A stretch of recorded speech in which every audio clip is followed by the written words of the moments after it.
Wow, selamat petang, salam sejahtera. Yang ini pasti menarik perhatian Anda. Saya sampaikan terus tajuknya, tapi tolong tekan butang subscribe untuk mendapatkan isu terkini dari channel ini dan membantu mengembangkan channel ini. Oke, tajuk ulasan pada petang ini. Kes Jana Wibawa, anak Muhyiddin dan 4 pemimpin PAS dalam radar SPRM. Dipetik daripada Info Rakyat. Wow. Pasti Anda semua adalah peminat-peminat politik. Kalau Anda ialah peminat politik yang mau mengikuti perkembangan kes-kes skandal yang ada di Malaysia, khususnya kes skandal yang terkini, terbaru, yang masih di dalam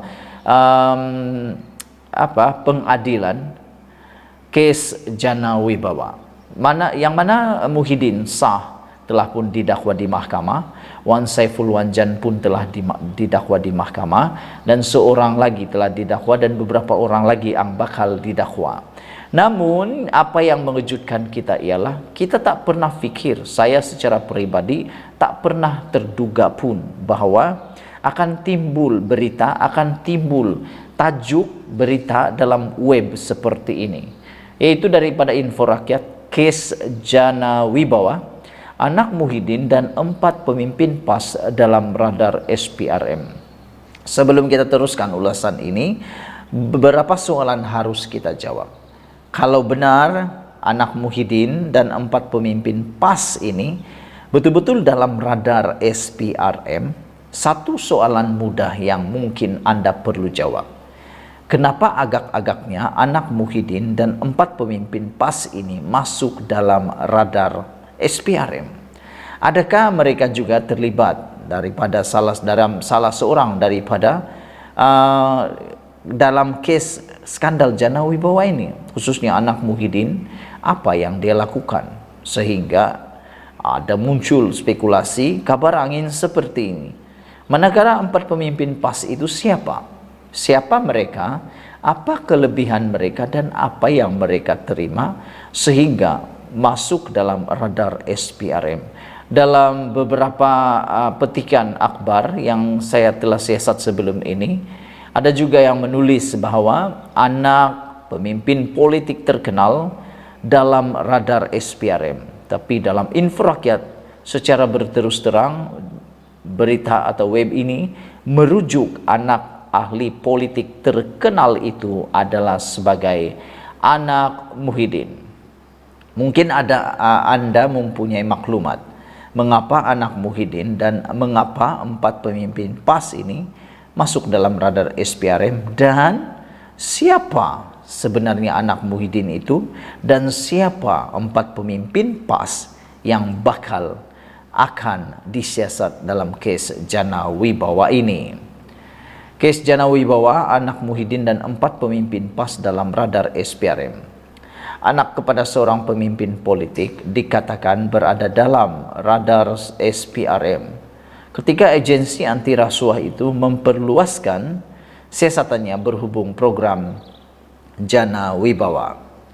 Sumber rapat dengan perkara itu berkata penahanan lelaki itu dikenali sebagai Datuk Roy yang dipercayai mendalangi kes rasuah dikaitkan dengan sumber rapat dengan perkara ini berkata penahanan lelaki dikenali sebagai Datuk Roy yang dipercayai mendalangi kes rasuah dikaitkan dengan program Jana Wibawa, mendedahkan bahawa anak ahli politik itu yang juga seorang ahli perniagaan juga disiasat.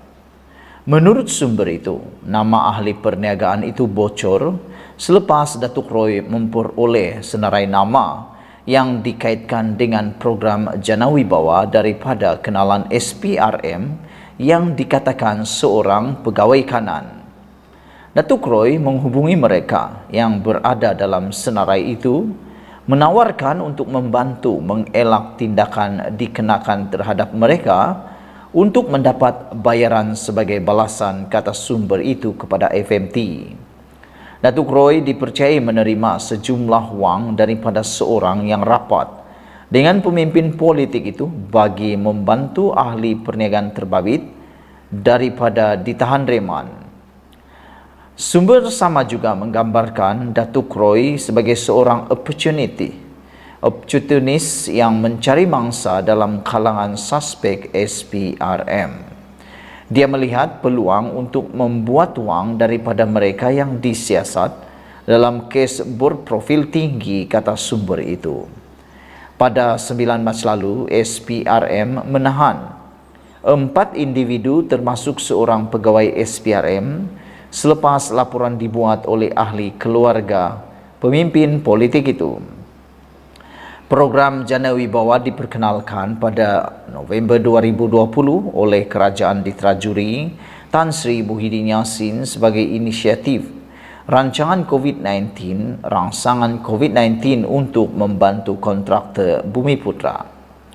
Muhyiddin yang juga Presiden Bersatu turut ditahan, kini berdepan 7 pertuduhan membabitkan, 4 kes rasuah dan 3 berkaitan pengubahan wang haram, susulan siasatan berkaitan program Jana Wibawa itu. Terdahulu, 2 lagi anggota Bersatu turut didakwa menerima rasuah berhubung Jana Wibawa, iaitu Ahli Parlimen Tasik Gelugur, Datuk Wan Saiful Wanjan dan Timbalan Ketua Bersatu Segambut, Adam Radlan Adam Muhammad. Lelaki itu ditahan jam 3 petang semalam ketika hadir untuk memberi keterangan di pejabat SPRM Kuala Lumpur. Maknanya, Datuk Roy yang merupakan dalang kepada siasatan ataupun dalang kepada rasuah berkaitan dengan Jana Wibawa kini telah pun ditahan dan telah pun dimohon memanjangkan reman bagi membantu siasatan SPRM. Pengarah SPRM Kuala Lumpur, Razaliah Abdul Rahman, mengesahkan penahanan itu dan kes disiasat mengikut Seksyen 16A Akta SPRM 2009. Saudara-saudara sekalian, itulah dia pendedahan yang luar biasa daripada Info Rakyat. Kes Jana Wibawa, anak Muhyiddin dan 4 pemimpin PAS dalam radar SPRM. Jadi ini mungkin satu kejutan luar biasa apabila seperti copycat, seperti ulangan cerita di dalam kes Najib, sehingga ada beberapa anak Najib juga turut terpalit sama dalam kes-kes berkaitan Najib Tun Razak. Sekian dulu untuk kali ini. Jangan lupa share video ini, tekan butang subscribe. Malaysia kita punya, kita juga sama-sama cintai Malaysiaku. Bye-bye.